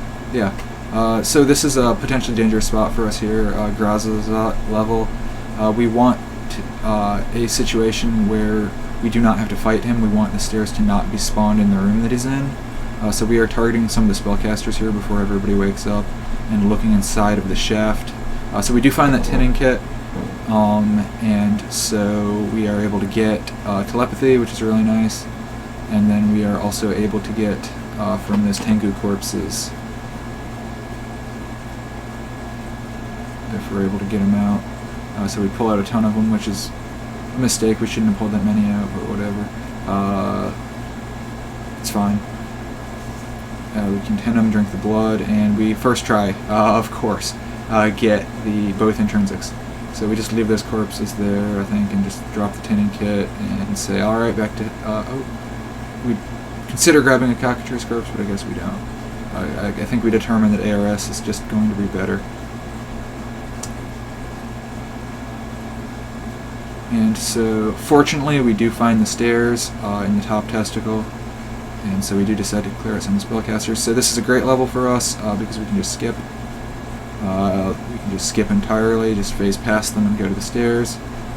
And so every time we get a good Demon Lord level like this where we don't have to fight the Demon Lord, it's pretty lucky.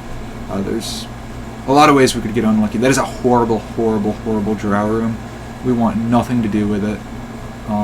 So we should have thrown the thing at the guy. Okay, we do it this time. Hellbolt we're not interested in. Avoid the drow room at all costs. But what is that? Oh, it's a Priestess of Gondor. We find the portal here, so we got lucky that the first one that we accidentally skipped wasn't the portal. That would have been bad for their run. I didn't even know that happened until watching the replay. So we got Lamashtu, which is not the worst level. If we'd gotten Dagon, it would have been worse because we would have had to double skip it. And we can actually phase back on Demogorgon, so Demogorgon would have been best case. But so now we've got a level port past this. And so we get another lucky level here because we can just totally phase through the back of the maze and just go to the stairs and skip all of these guys entirely. We get another lucky level here, sort of. I don't know, this one, I think the pool that it's in, it's not that lucky, but we can just walk by all these guys and go towards the stairs. So the problem is there are annoying spellcasters here potentially, but yeah, and we're trying to avoid blowing a Balrog and waking everything up, but that was not a Balrog. It was a Shaitan, and we kill it because they can behead you and are potentially dangerous. And yeah, we have 2 layers of life-saving on right now, I think, though, so it's kind of whatever. If we lost our head, I wouldn't lose my head over it. So we are getting bullied here, and we should really, I mean, we've really screwed the pooch on our lich handling for this run. And so we do Fluoride Octet it, but we should Geno liches. I don't think we know genocide, and we should also, like, we didn't have any cursor at source, and I don't, Yeah. So our resistance scroll time's out, so we read another one, and that's fortunately going to be the last one that we need given the end turn count for this game. Maybe we don't do alchemy. That's interesting. I thought we did. We'll see. We'll see. And so we're doing more slow inventory management, trying to work out... alright, okay, yeah, so we're trying to dilute scrolls right now. Well, we have access to water because we know that we're going to need gold detection scrolls for the Ascension run, and we're getting a lot closer to the Ascension run than we might have initially been comfortable with. And so we're able to clear out some scrolls, and then also... I think we're looking for good blessed things to dilute, but perhaps we don't see anything. So we do decide to read and identify scroll here, okay. And unfortunately we don't get full inventory ID. We do get an ID on our marker, and it has a nice number of charges. And we do see that that is an amulet of nullify magic. So now I think we are going to start writing some scrolls. So we do actually have some magic mapping scrolls that never got used that we probably should have used for some of these tower levels. And so we identify our other marker, which was a waste of time and unnecessary, and I regret doing. I think we had enough charges on this marker that we didn't ever even need to recharge it, but I don't remember. I guess that was kind of a safety thing in case we ever run out. We do see that our sanity is starting to dwindle here and that things are rendering madly. And we get pretty unlucky on these stairs. It's actually, I mean, geez, man. You know, like, look at this. Look at this. Come on, man. And so, you know, always in the last place you look. So, boom, we're already down to Nessus. It kind of takes us as a surprise, but we know what we need to do, and we need to start killing these treasure golems to take their gold and their wages, because the wages are going to be important for the end game, because we are not very strong. So we should have been using auto pickup on the wages, and I think we do end up turning it on, but that would have been a nice thing to have had pre-configured in the RC file, and is generally a good thing to have on, in my opinion. I should update my RC file to reflect that. And so we are killing these guys, unfortunately, with the wrong weapon type, so it is kind of slow. It might have been... I'm not sure. It might have been faster to wield bare hands and hit him with that, but I can't be sure. I will say that gets energy mask potentially for ETH instead of just blunt, so that might not do as much damage as we'd like. But yeah, so we've got to deal with these guys and clear them out for their money and their wages, and so we pick up a nice amount of money and a bunch of wages. So we got a good number of blue ones, a serviceable number of black ones, and that will do us for wages. So we decide to try to figure out how to get down here. This is where things get really rough. So did we miss that gain level? Oh my god, we missed that gain level potion. So every potion to gain level matters so much on the Ascension run here, because we need a bunch of curse gain level to get back out. We've got a Seraph, we've got Lamash too, and we are already stretched thin. So yeah, we run around here some more, and I'm getting really frustrated here and kind of like, damn, how am I going to deal with this? I don't have Curse Res, I don't have an Anti-Magic Rift, I don't have any good way to deal with these guys. So we do end up going for the Blessed Geno of Liches. We should have done that much sooner. And so we get bullied here and find out those stairs are fake, and so we're getting really, really low on options. We try to push in here, but we don't like what happens, so we run away, and we really aren't able to tell if those stairs are real or fake. We kill the Nessian Pit Fiend and absorb a good chunk. We look here and try to scheme whether those are real or fake, but we can't get close enough to see in with our X-ray, and even then I don't think that accurately reflects the reality of the situation always. This is a room we don't want to enter because we know we'll get bullied even harder. I think we didn't end up testing these manually. I think we were... so we go for the Glacia kill. She yoinks her weapon. We see that she did take a good chunk of... No, she didn't. Yeah, this fight's not going well. Go for the dice. Stairs are fake, so we wasted our time here. More and more frustrated going around. I mean, everything in this run had been going so well. We'd been pushing past things much faster than I ever thought we could. And so I think about options, and I think about ways we can pivot. And there is an option that's worth trying, so we can try to go for that Asmo bribe and test those. But instead we pull out the Wishes ring, and it is time to start wishing. And we have one more Arter Wish left. So we go for a ballsy move here. It was the right move, and honestly, maybe we should have even done it sooner. It definitely would have helped with the turn count. Tensa. So when wielded, I think we get double moves, and movement moves only consume 1 movement point instead of 12. So we can zoink around really fast. Now we can't wield this indefinitely. We lose a safe turn of wielding it. For each turn we wield it, and if we run out of safe turns, it starts destroying our max HP until we die.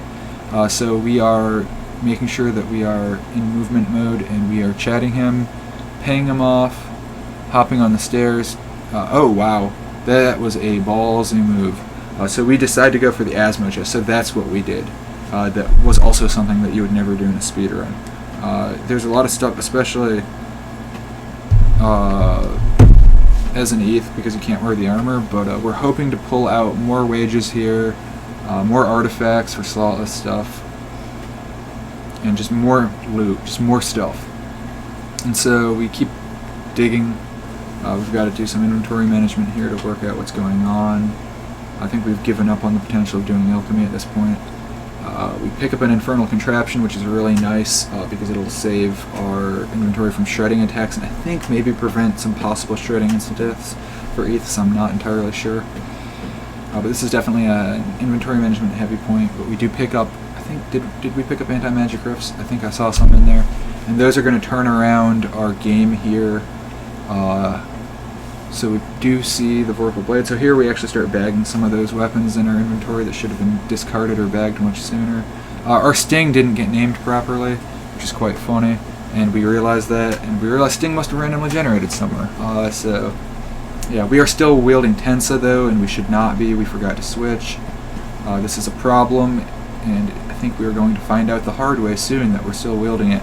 The worst part is it means all of our Tensa turns are burnt, and we've got to get them back, and we might potentially be entering a part of the game where we want to have Tensa turns, so we determined that's a useless change amulet.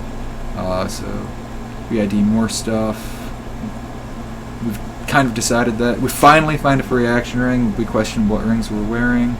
Notice that our ring is cursed, and try to take it off, yeah. So we have more RC, fortunately. We have another. And we pick up more stuff. Bless it. We have a good number of ID scrolls that we were able to bless, so we got pretty lucky there to be able to cover this late game ID for us without needing to go back to a shop and pay a shopkeeper to ID for us. And so we switch around our ring loadout to make it make more sense, ID more stuff, figure out that is only a +1 increased damage ring, find out we have an opening wand, which is not too useful for us. So we end up putting on a warning ring, because that's going to be more useful for us, and a free action ring. It's very funny to see a warning ring used in an endgame kit like this. But it will really be useful for us to be able to see the things that we don't have detection of that come near us.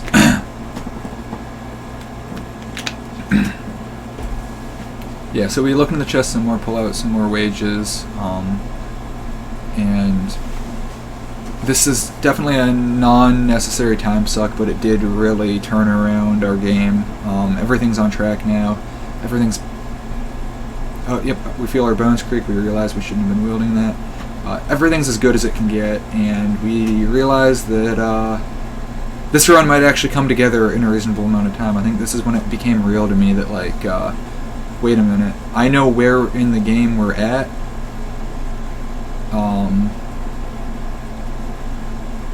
This can happen. So we don't realize that the stairs got highlighted properly, so we go in and test these with Tensa on. And so now we probably look over to the left screen and say, oh wow, whoops, we should have, yeah, we should have phased out sooner. But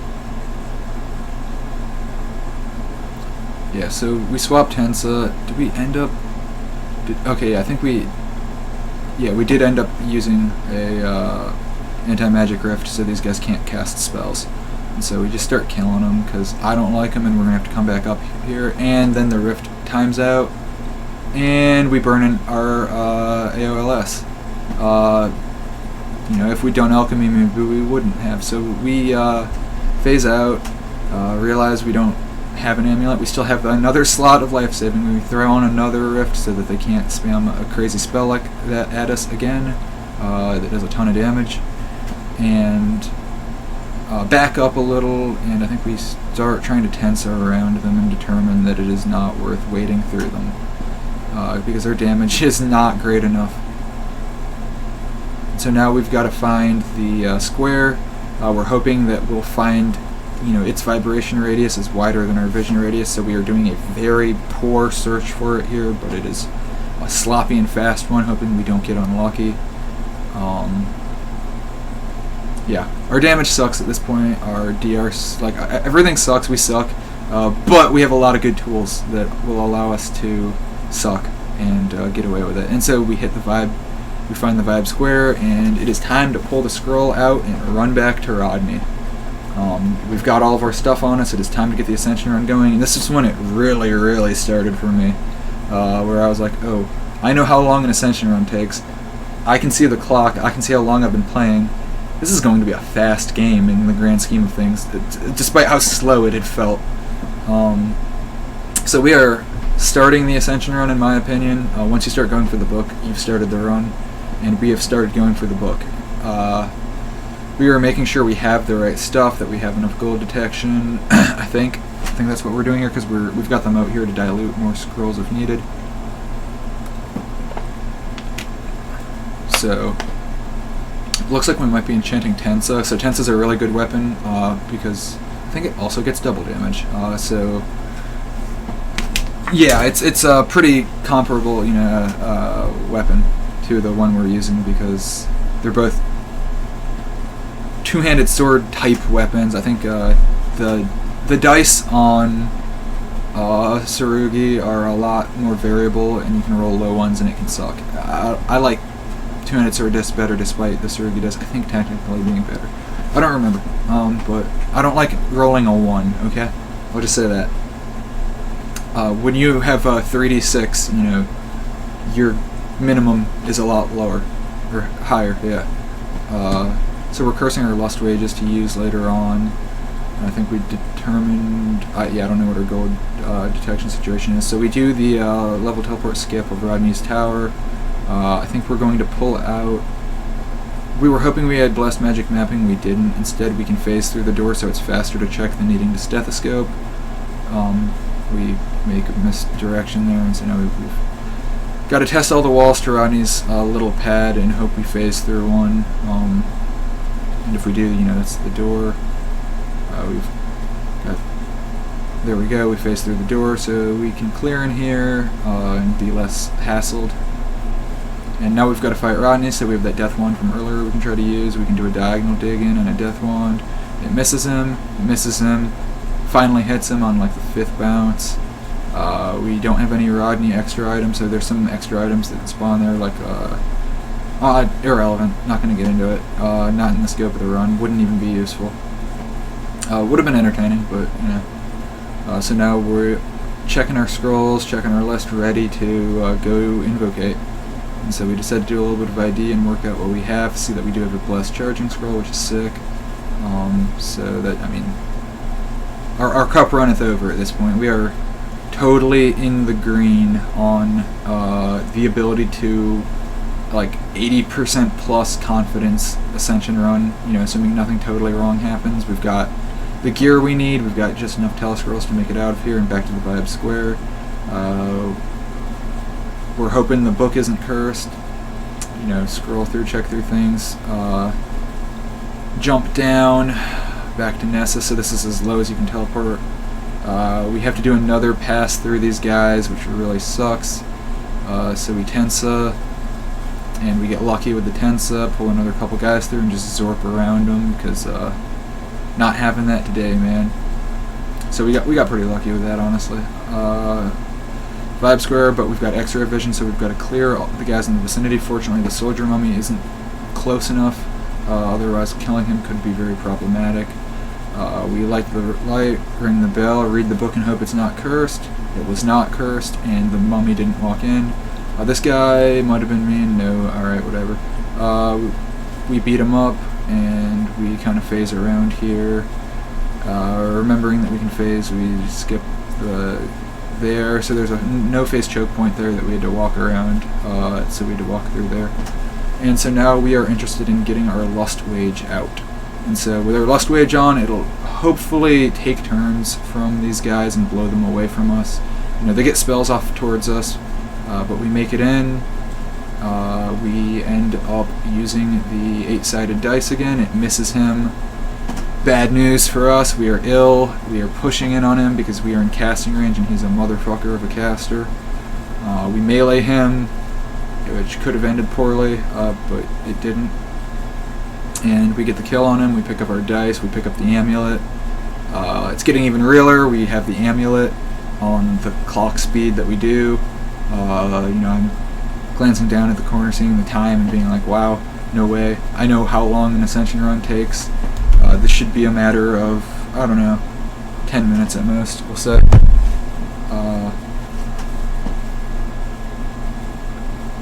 Yeah, so he wakes back up.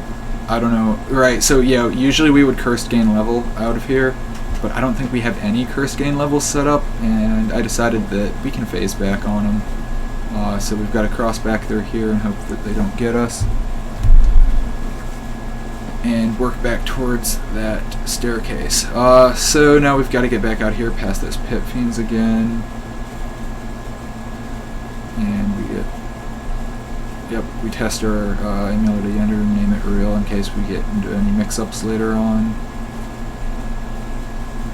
We switch to Tensa, and we Tensa out of that situation, avoiding those spellcasters. We have to walk by more spellcasters here, so we switch back to Tensa and cross through a safer route. Boom, we get back up out of Nessus. So this is this should be easy. So the next most thing we have to worry about, I mean, crossing this level could be a little bit iffy with some of the casters depending on what spawned, but Lamashtu's level is really the big question mark of how we're going to get through. We can phase, so we can kind of skip the part where you have to walk by her. This level should be perfectly chill and nobody should bother us. And we should just be able to make it to the stairs nicely. But Lamashtu's level has a bunch of really mean guys on it, so we can do this phase to skip her Sanctum Zone. But now, you know, we're getting blinded passively by a Throne Archon. So things are looking bad for us here.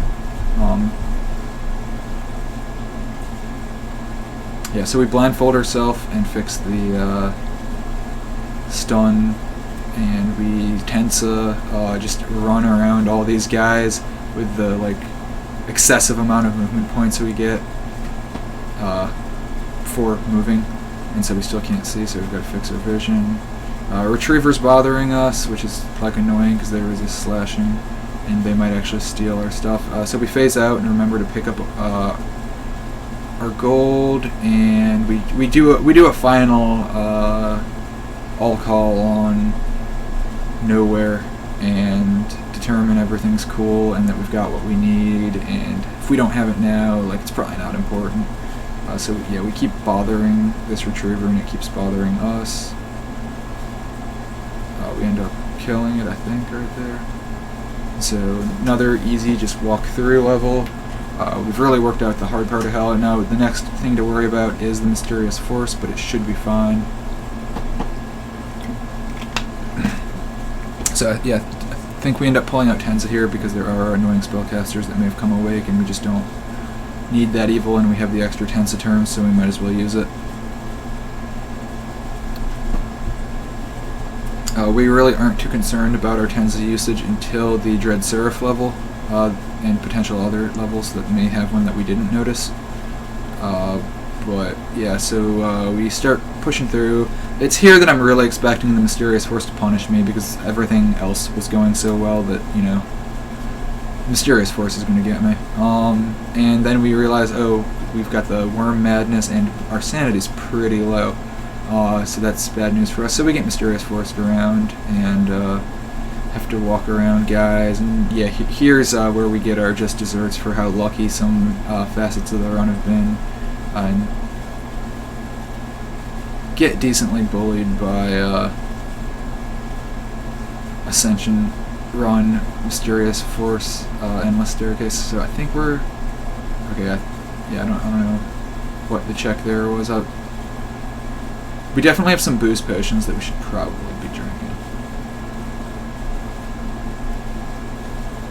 And it looks like we're gonna consider identifying stuff. I don't know. So yeah, there we go. The Eye of Doom throwing us into a babble state. We really should be doing standing management. We're getting thrown upwards. This is getting really annoying.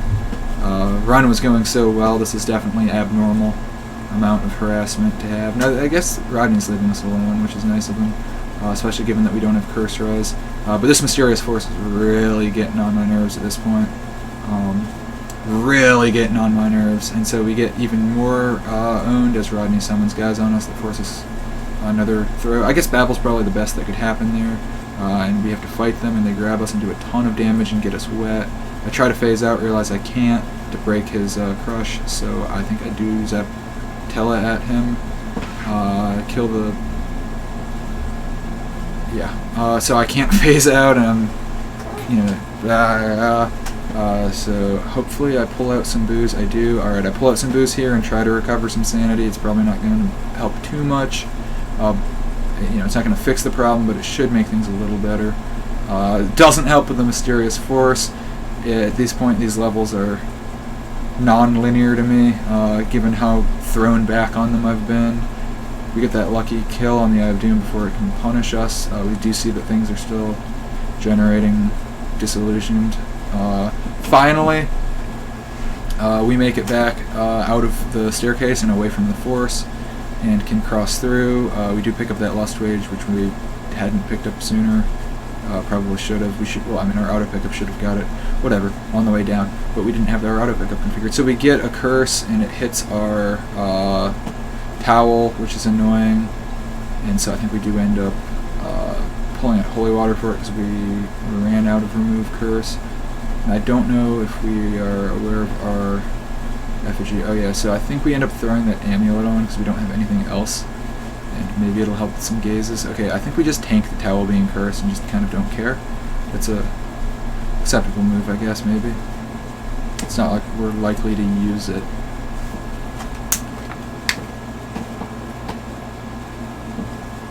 We continue to get harassed by Rodney and just continue to work our way up through the dungeon.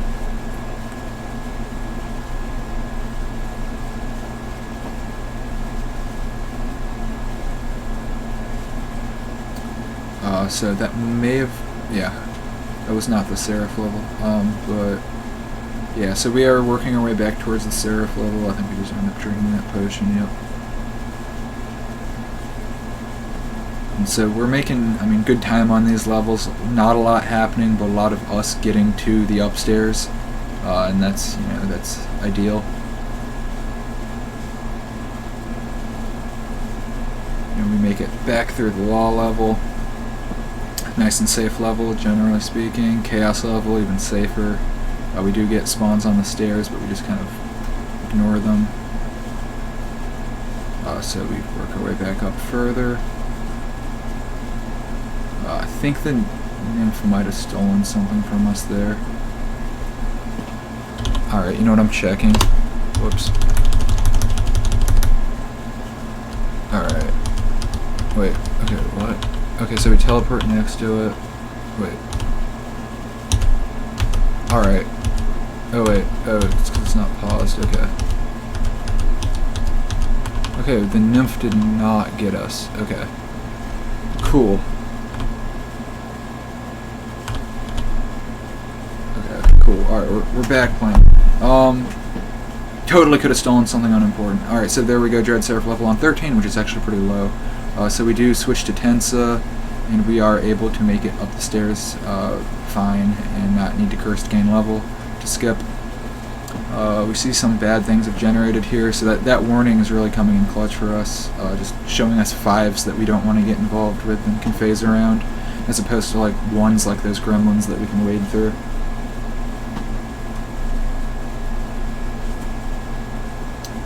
like we are going to write gold detection scrolls because we don't have enough. Do we have enough?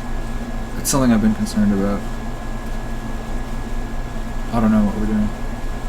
Maybe we're writing remove curse. We've decided to slow down. These. Do we have enough gold detection? I can't tell. It's hard to check. See, I can't read it fast enough, so that's why I can't do good speedruns. Oh, we're writing genocide, right? Yeah, so we want genocide for the water plane because it'll make things faster. And then it looks like we're also writing some gold detections. Okay.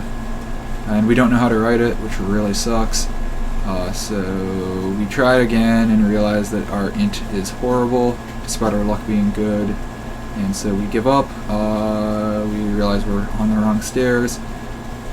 There's a pivot we can make where we don't rely on gold detection, fortunately, because we have Chaos 1. And we'll see if we end up doing that. Spell Golem that we find out is actually a uranium, so that disappoints us, because, you know, what if it had gold detection in the drop? We're all the way back to the village level on level 4, working our way back up to 3. It's getting real. We see there's a shop we missed and a vault we missed by just doing that level so fast. We're back to level 1, and we bother engaging with that guy for some reason, and we check everything. So we can drop the amulet and go back up to our zone until we enter the plains, but it looks like we have another wish to make, and we decide to wish for 2 blessed scrolls of gold detection. So this is safer. This is a much safer route for us, and we do get 2 of them, and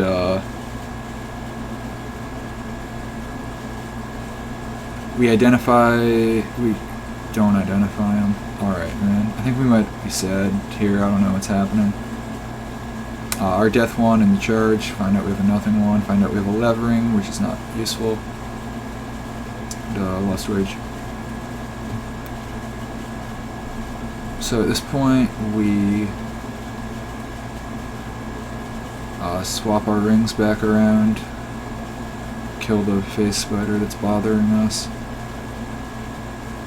And we go up. So we've not written all of our scrolls yet. It looks like we are just going in on it. Yeah, so we kill Rodney with the Death Wand. Because our damage output's not great. Like, it's not horrible by any means, but it's not, like, end game. In my opinion. Plenty of people run end games with damage outputs like this. So we take advantage of those booze potions we picked up much earlier in the game. Get into the wall before we clear the confusion, I think. Pull out some lust wages in case we need them. And just go towards that portal. So yeah, ETH has a huge advantage because it can phase, and phasing on Earth when you know where to go definitely saves a lot of trouble. And so this might be where we decide to write the gold detection scrolls because we're pretty safe here. Whereas when we were standing on those upstairs, right, so we can't write it, and we realized we have to write the label type because apparently you can't write by what you named it in this. So we named it Gold Det and tried to write that, but so we've got to write by the label. And I copied it and pasted it because I didn't trust myself to type it because, you know, I mean, like, I'm trying to type fast, man. Yeah, that's a good speedrun tactic, dude. Whatever. Yeah. So we go through, enter air. We kind of want to preserve Tensa time for Astral. And so air is a tempting place to use it, though, because it can save you time having to deal with air elementals. This Burlani's a problem for us. It's a big problem. So we actually end up hitting a Lust Wage because we're getting bullied so hard here, and switching to Tensa, and trying to make some distance. Unfortunate spawn next to that Burlani. So we end up taking a full healing. You know, we don't have too many of these. Trying to make some distance. Trying to switch back to our weapon so we don't waste time, or waste safe Tensa moves. Hit the booze and the gold detection. The Mind Flare explodes, you're blasted with light, so it was actually a light the whole time, yellow light. We work our way through these air elementals. Our damage isn't great, but it can deal with them safely. Those coatls are... They've got buff to have spellcasting that is mean clerical spells. So there's 2 RNG components to this level spawn, the Surya Devil location and the portal location, and I'm not sure which one's more important. If the Surya Devil spawns too close to you, I don't like how close it spawned here. It can be very annoying because its gaze can cause you trouble, so I think, yeah, we end up switching to Tensa. And you can kill the Mandrake there and it will kill a good number, but we had such a clear path that it was not worth wasting Tensa turns on. So water, we do not have waterproof, so yeah, but we are unbreathing as an etherealoid, so we can walk through the water. So we genocide the sea creatures to make the level much less populated, and so we are tensaing it to try to get through here faster and to try to take less water damage to our inventory, although we don't really expect to need it too much. Like any scrolls or potions in our bag after hopefully won't be necessary. And so we are in Astral. This is a very fast Astral. So we hit that. We've got Tensa out. We've got to get around these guys, which is kind of slow. But they were able to kill him. Wrong altar. We can't wear a helm of opposite alignment as an ETH. So we've got to work through here. You know, we've still got plenty of safe Tensa turns, so we can work our way up through the middle, which we've got a nice path through. Everything gets cast off. We are on the neutral altar. We offer the amulet. Game over. We won. Yup. So, yeah. It was a low-scoring run, too, actually, if you look at how it did on the leaderboard, which is actually good for June. But yeah, so that's the run. It was poorly performed. We got lucky in a lot of places. We didn't have a great plan. A lot of good improvising, though, I will say. I think that the run showed a lot of mastery of game knowledge, but it also showed a lot of lack of skill in actual physical execution and ability to play fast. So there's a lot to be improved here,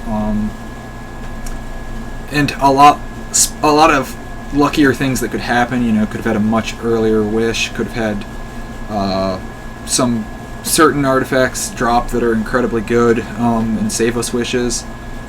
But yeah, an actual route could have been built instead of just like YOLOing it and hoping things worked out. Having a good understanding of when to expect to hit level 14 and what you want to clear beforehand with, you know, some buffer would be very nice. This run can be improved incredibly. I mean, a skilled practitioner of hitting a keyboard probably could have saved several minutes just on input, like not messing things up. But then, like, actually having a good route and actually getting lucky with it. I mean, I could 130 breakable, no problem. 120 breakable reasonably. I don't see an easy 1 hour break, but I think 110 is kind of the spot to target for somebody actually skilled doing serious runs. I don't know. Shaving a whole half hour sounds like a ton, but I did so much unnecessary stuff in the end. Like, yeah. So that's the commentary. That's the run. I hope you learned something.